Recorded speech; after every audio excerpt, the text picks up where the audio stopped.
사이버 생도 신학생 여러분 안녕하십니까? 세연의 인터넷 방송에서 사이버 신학 저는 지금 오늘 잠언에 나타난 성령이라는 그 성령론에 관해서 교육을 하도록 하겠습니다.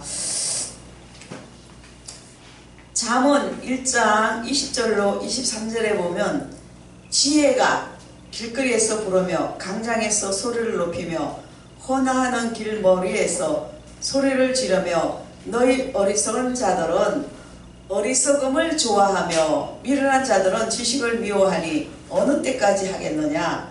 나의 책망을 듣고 돌이키라. 보라, 내가 나의 신을 너희에게 부어주며 나의 말을 너희에게 보이리라. 솔로몬이 아비 다윗의 위에 오른 직후에 역대하 1장 6절에 보면 일천 희생을 번제로 드렸더라. 일천 번제를 드린 후 주님께서 기브온에서 밤에 나타나 그가 어떤 복을 원하든지 주겠다고 하셨어요. 하나님께서는. 솔로몬은 부귀와 권력, 장수, 적의 목숨을 구하지 않고 단순히 지혜를 구했습니다. 하나님께서는 단순히 그 한 가지 택한 것을 매우 기뻐하시고 솔로몬에게 지혜뿐만 아니라 그 밖에 모든 복을 주셨습니다. 솔로몬은 초인간적인 지혜로 유명하게 되었고 잠언에는 짧고 금언적인 형태로 이루어진 지혜의 말들이 나옵니다. 스코틀랜드의 사람들은 매일 생활의 인도를 받기 위해 실제적인 지침서로 속옷 주머니에 작은 잠언서를 필수품으로 가지고 다닌다는 말이 있습니다. 잠언은 생활에 매우 실제적이고 중요한 면을 계시하고 매일 생활에 영향을 미치는 성령의 교훈과 활동을 줍니다. 잠언 전체를 이해하는 열쇠는 지혜라는 단어입니다. 지혜라는 말이 수십 번 나오지요. 요한복음의 말씀과 잠언의 지혜는 사실상 한 인물, 즉 주 예수 그리스도를 가리킵니다. 주 예수 그리스도는 언제나 성령과 관계 속에 계십니다. 그리스도를 계시하고 그리스도의 지상 사역 동안 그를 충만히 채우고 그를 통하여 말씀하고 일했습니다. 잠언에 나오는 지혜는 예수 그리스도의 의인화일 뿐만 아니라 복되신 성령의 의인화이기도 합니다. 자, 큰 1번. 태고적부터 가지셨던 인격적 영광. 그리스도께서 태고적부터 지니셨던 인격적 영광을 입으신 모습이 잠언 8장의 장엄한 간격에서 나타납니다. 잠언 8장 22절 여호와께서 그 조화의 시작 곧 태초에 일하시기 전에 나를 가지셨으며 이 복되신 예수님은 창세전에 계셨습니다. 잠언 8장 23절로 26절에 만세전부터 상고부터 땅이 생기기 전부터 내가 세움을 입었나니 아직 바다가 생기지 아니하였고 큰 샘들이 있기 전에 내가 이미 났으며 산이 세움을 입기 전에 언덕이 생기기 전에 내가 이미 났으니 하나님이 아직 땅도 들도 세상 진토의 근원도 짓지 아니하셨을 때에라.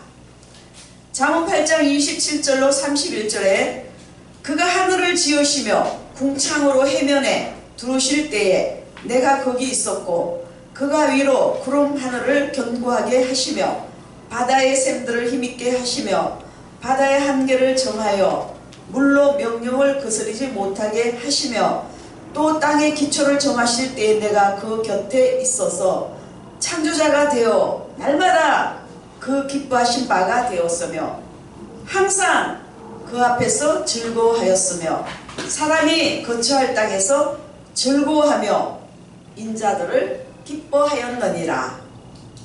이 복되신 보혜사는 영원하신 삼위 하나님이십니다.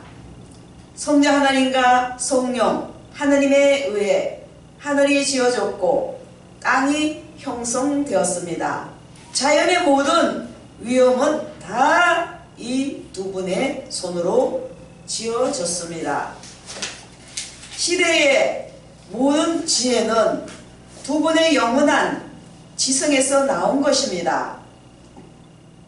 이 두 위께서는 하나님의 지혜와 권능을 나타내실 뿐만 아니라 태초부터 우리에 대해 생각하셨고 마지막까지 우리에게 보이실 사랑을 나타내기도 하셨습니다.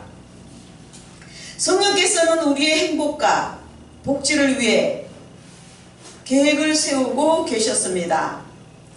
물질적인 전 우주, 곧 자연의 모든 조건, 구조, 시대의 모든 섭리는 우리의 창조와 구속, 영원한 영광을 생각하고 계획된 것입니다.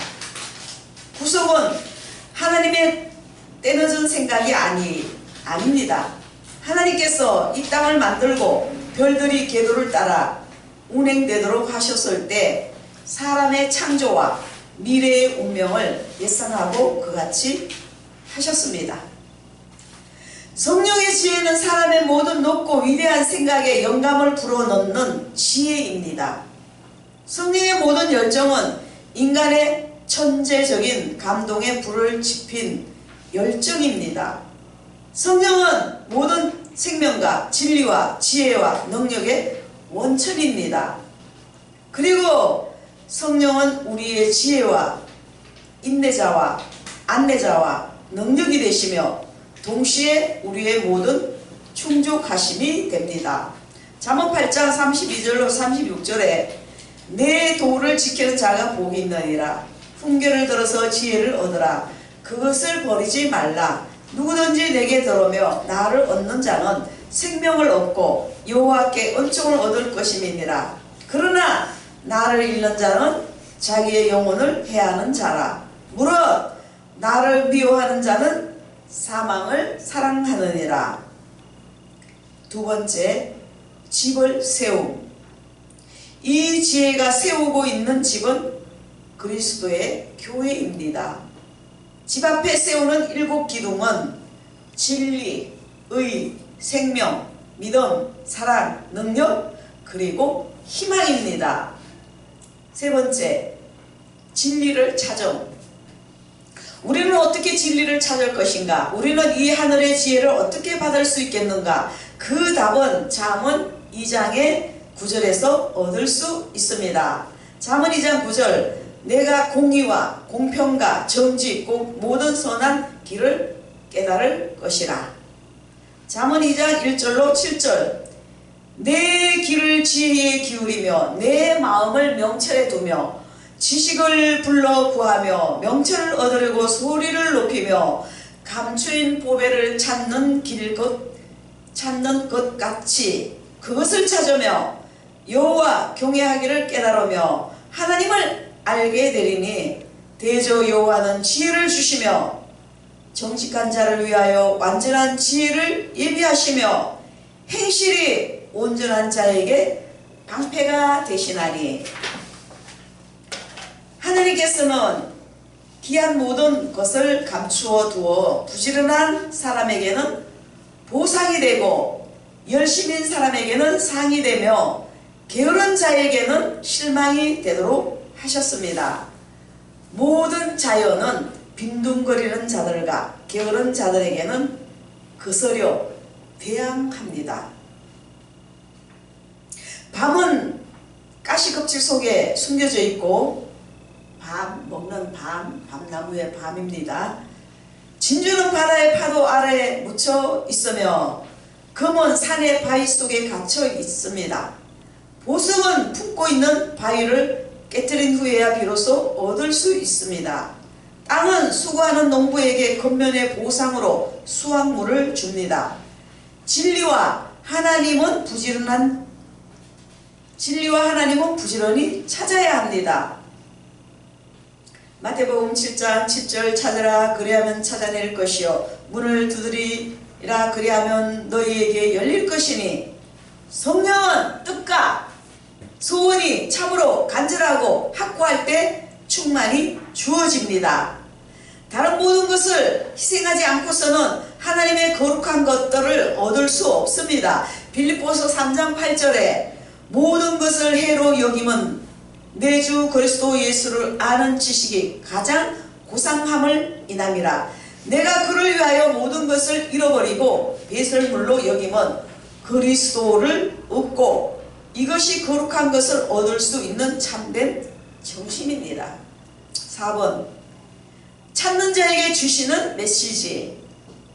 보물을 찾고 구하는 자에게 주는 지혜의 메시지가 잠언 3장 13절로 18절에 나옵니다. 지혜를 얻은 자와 명철을 얻은 자는 복이 있나니 이는 지혜를 얻는 것이 은을 얻는 것보다 낫고 그 이익이 정금보다 나으니라. 지혜는 진주보다 귀하니 너의 사모하는 모든 것으로 이에 비교할 수 없도다. 그 우편손에는 장수가 있고 그 좌편손에는 부귀가 있나니 그 길은 즐거운 길이요 그 첩경은 다 평강이니라. 지혜는 그 얻는 자에게 생명나무라. 지혜를 가진 자는 복되도다. 잠언 8장 10절로 11절 너희가 은을 받지 말고 나의 훈계를 받으며 정금보다 지식을 얻어라. 대저 지혜는 진주보다 나음으로 원하는 모든 것을 이에 비교할 수 없음이니라. 잠언 8장 18절로 21절 부귀가 내게 있고 장관 재물과 의도 그러하니라. 솔로몬은 지혜를 구하되 오직 지혜만을 구할 줄 아는 지혜가 있었습니다. 하나님께서는 그가 택하지 않은 모든 것도 그에게 추가로 주셨습니다. 성령은 우리에게 평안과 행복과 기쁨과 인식 건강, 안식 건강, 힘, 승리, 보호, 인도, 공급, 두려움과 염려로부터 자유되게 하십니다. 세미한 소리 열왕기상 19장 11절로 13절 불 후에 세미한 소리가 있는지라. 엘리야가 듣고 겉옷으로 얼굴을 가리우고 나가 굴 어기에 솜에 소리가 있어 저에게 임하여 가라사대 엘리야야 내가 어찌하여 여기 있느냐. 이 세미한 소리는 성령의 활동을 보여주는 좋은 예입니다. 하느님께서는 엘리야의 믿음과 기도에 대해 불을 내려 응답하셨습니다. 수년 동안 닫혀있던 하늘도 선지자 엘리야의 명령에 따라 물이죠. 그러니까 수문을 열었습니다. 바알의 선지자들은 엘리야의 심판의 칼날에 전멸되었습니다. 온 나라가 엘리야의 뜻대로 움직여졌지요. 왕조차도 어린아이처럼 어찌할 줄 모르고 엘리야 명령에 따랐습니다. 이스라엘의 엘리야가 성령에 사로잡혀 있는 만큼 철저하게 마귀에게 사로잡혀 있는 마음이 있었습니다. 바로 이세벨 그녀는 놀라운 소식을 듣고도 눈 하나 깜짝하지 않고 오히려 굳은 얼굴과 강철 같은 마음으로 다음과 같이 싸놨고 도전적인 말을 내뱉습니다. 열왕기상 19장 2절에 보면 내가 내일 이맘때에는 정녕 내 생명으로 저 사람들 중 한 사람의 생명 같게 하리라. 아니면은 신들이 내게 벌 위에 벌 내림이 마땅하니라 한지라. 한순간에 그 폭격적인 말은 두려운 효력을 발휘하였고 불같은 선지자 엘리야는 어린아이처럼 무너졌습니다. 엘리야는 도주합니다. 열왕기상 19장 13절에 저가 이 형편을 보고 일어나 그 생명을 위하여 도망하여 엘리야는 부엘셀바 밑에 있는 국경에 이르기까지 도망하는 것을 멈추지 않습니다. 거기에는 엘리야는 오래 머무르지 않고 사한을 보내고 자신은 급히 강야를 가로질러 갔고 배고픔과 피곤에 완전히 지쳐서 모래땅에 주저앉아 로뎀 나무 밑에 누운 채 절망감에 숨을 헐떡이며 말했습니다. 여호와여 넉넉하오니 지금 내 생명을 취하시옵소서. 나는 내 열조보다 낫지 못하니이다. 하나님은 주의 종들을 책임지시고 귀하게 돌보십니다. 기적을 베푸십니다. 엘리야를 잠들게 하신 후 깨워서 천사의 손으로 먹을 것을 공급하시되 그 여행을 도할 수 있을 만큼 충분히 힘을 얻을 때까지 공급하셨습니다. 그리고 나서 하나님은 엘리야를 하나님의 산 호렙으로 보내셨습니다.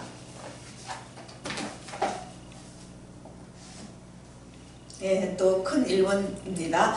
엘리야와 엘리사에 대한 교훈. 엘리야의 사역은 일시적인 시대에 지나지 않았다. 엘리야의 사역은 심판과 파멸의 사역이었다. 엘리사의 온유한 사역은 위대한 선지자 엘리야의 파괴적인 모든 기적보다 강력하고 결실이 풍부하였다. 엘리야와 그 사역은 율법과 모세의 시대를 대표하는 것인 반면에 엘리사는 주 예수 그리스도와 그리스도의 은혜의 복음을 예표하였기 때문이다. 호렙산에는 율법과 은혜, 심판과 자비, 옛 새 시대와 새 시대의 차이를 보여주는 것이다. 예수님의 사랑과 세미한 소리는 시내산 율법의 두려운 우레소리보다 강하고 아수르나 갈대아의 군대보다 강하다. 히브리서 7장 19절 율법은 아무것도 온전케 못할지라 이에 더 좋은 소망이 생기니 이것으로 우리가 하나님께 가까이 가느니라. 두 번째, 개인 영혼의 경험. 영혼을 거룩하게 하려면 성령의 조용하고 신성한 영향력이 필요하다. 성령 없이 겪는 고난은 세상에서 가장 슬프다.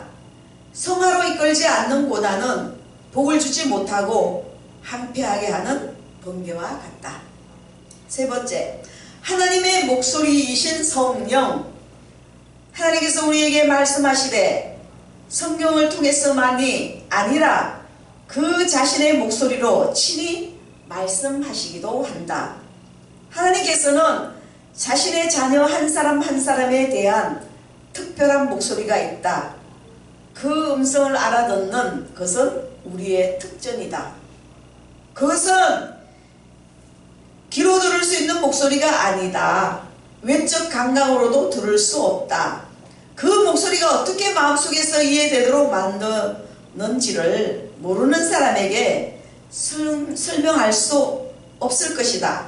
그러나 우리가 기도하며 하나님의 지혜를 구할 때 하나님께서 자신을 내맡기고 위로를 구할 때 간구를 올리고 조용한 목소리로 응답해 주시기를 기다릴 때 그 목소리는 말을 한다. 그 목소리에 우리는 만족하고 그 자신을 우리에게 알려주며 주님이시라.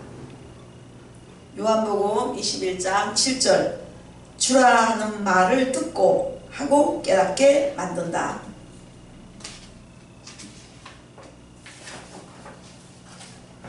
온유함의 능력. 세 번의 성경은 이 구절을 온화하고 조용한 소리라고 번역한다. 온유함은 언제나 지극히 고귀한 성격의 특성이다. 매우 용감한 군인, 지극히 고상한 인물은 언제나 단순하고 온유한 어린아이와 같다. 예수 그리스도는 온순함과 겸손함과 온유함의 성육신이시다.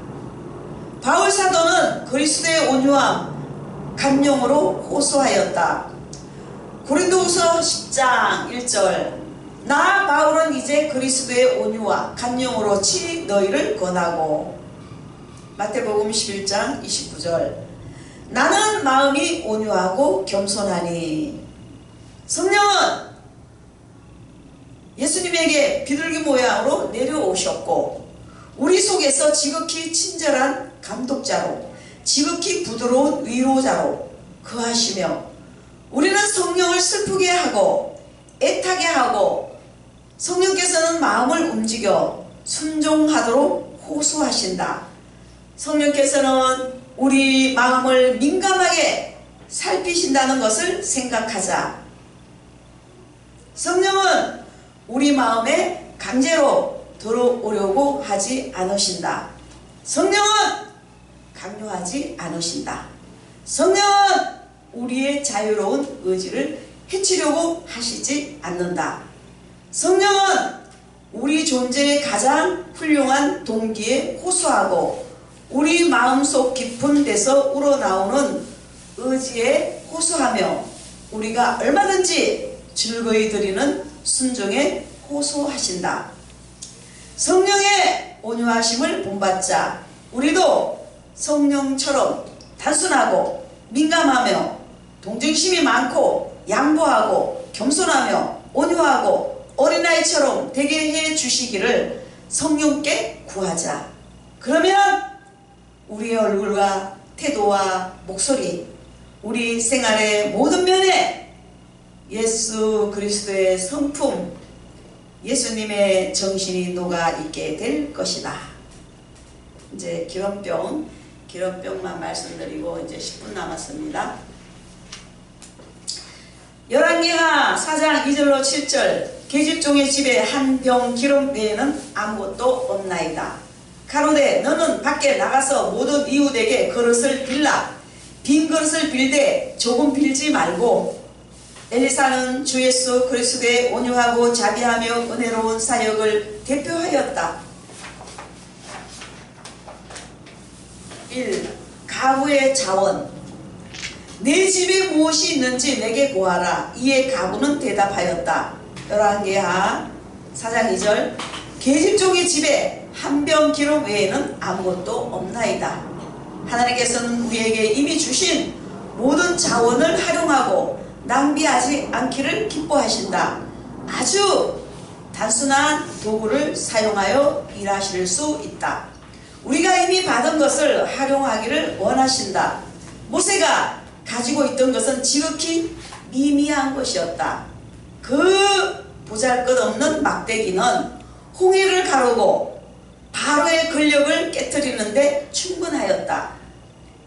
갈릴리 해변에서 어린 소년이 가지고 있던 것은 지극히 적은 것이었다. 그러나 떡 5덩어리와 물고기 2마리는 5,000명을 먹이기에 충분하였다. 우리의 지극히 적은 것이라도 하나님께서는 충분한 것이다. 그 작은 기름은 작은 것이 아니었다. 그것은 성령의 능력, 곧 하나님 자신의 무한한 속성을 나타내셨다. 기름은 돈이나 음식, 집, 옷, 땅과 같은 가치가 있다. 우리가 성령의 능력을 활용할 줄만 안다면 성령의 능력은 우리의 모든 상황과 그리스도의 생활의 모든 필요를 다 채워줄 수 있다. 그러나 너무도 많은 경우에 우리는 이 능력을 사용하지 않는다. 만일 받은 은혜에 성령의 능력을 활용할 줄 아는 주의 종을 오히려 비판하고 혹시 또 이단이 아닌가 하며 부정적인 눈으로 바라보는 사람들이 많은 것이다. 우리는 성령의 역사는, 성령의 능력은 마음의 문을 활짝 열고 받아들여야 한다. 여기까지만 하겠습니다. 사이버 생도 여러분 감사합니다. 다음 주에 뵙겠습니다. 감사합니다.